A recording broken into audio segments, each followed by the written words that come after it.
welcome to our next point. Today we'll be seeing recursion in C. This is the last point of this module.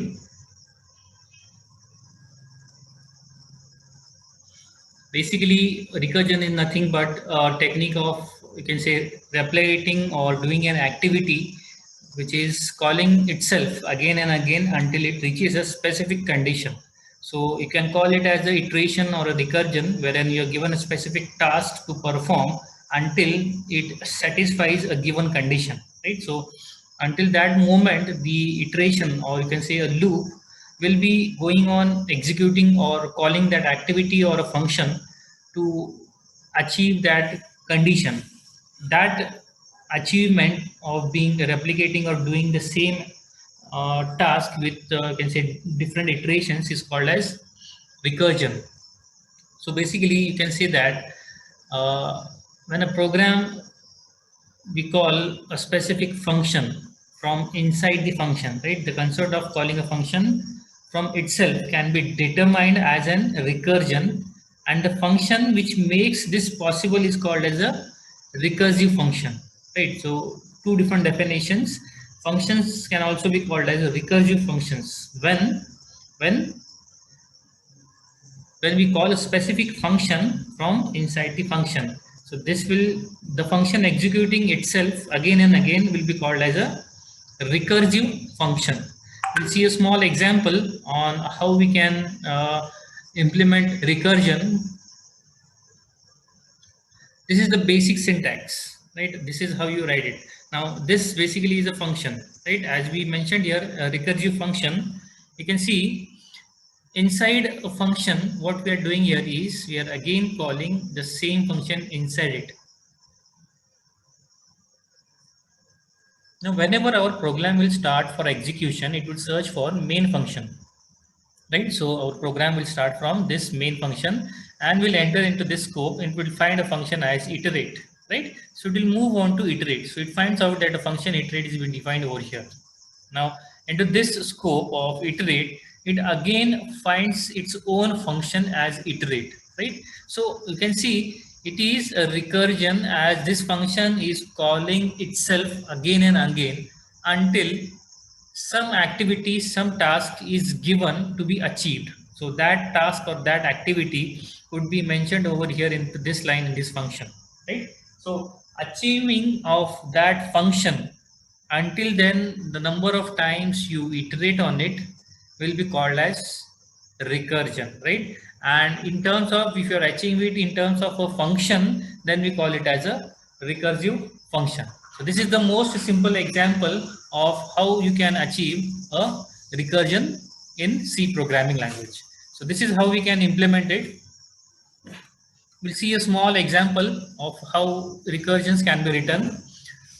Now let's take a problem statement whether how we can write the, you can say, sum of natural numbers using recursion, right? And we'll display that. As we saw in the presentation, there was a simple example of how a function is calling itself, right?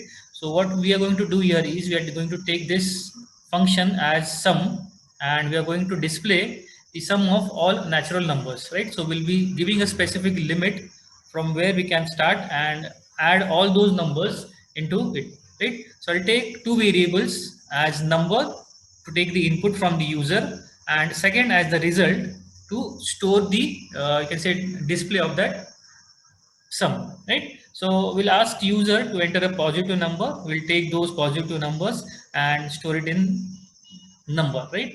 Now what we are going to do is we are going to call that function. So that function has one parameter.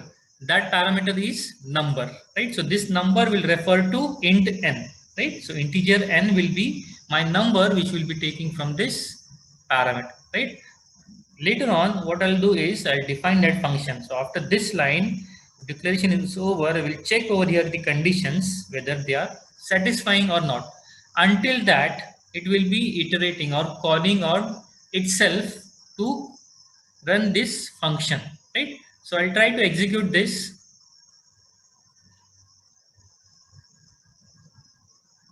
Enter a positive number. So I'll enter a positive number, let's say 20. Now there are a lot of iterations, right? You can see that the process has been executed in 5.55 seconds, right? So to add the, you can say natural numbers up to 20, you can see there were many iterations to get this answer, right? I'll execute again and we'll see a small integer, a positive integer, suppose as 5, right?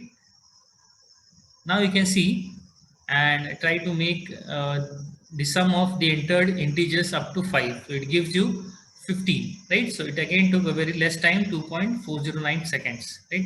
So remember that calling a function to itself is nothing but recursion, right? A function calling itself is called as recursion. This is how we used to keep our conditions or in a loop or in an, you can say, in a recursive manner until it achieves something activity given or a task given for the program, right? So this was all about recursion. In module 4, we have learned these terms such as designing structured programs, functions basics. We have seen parameter passing through functions. We have seen two more concepts, that is call by value and call by reference with examples.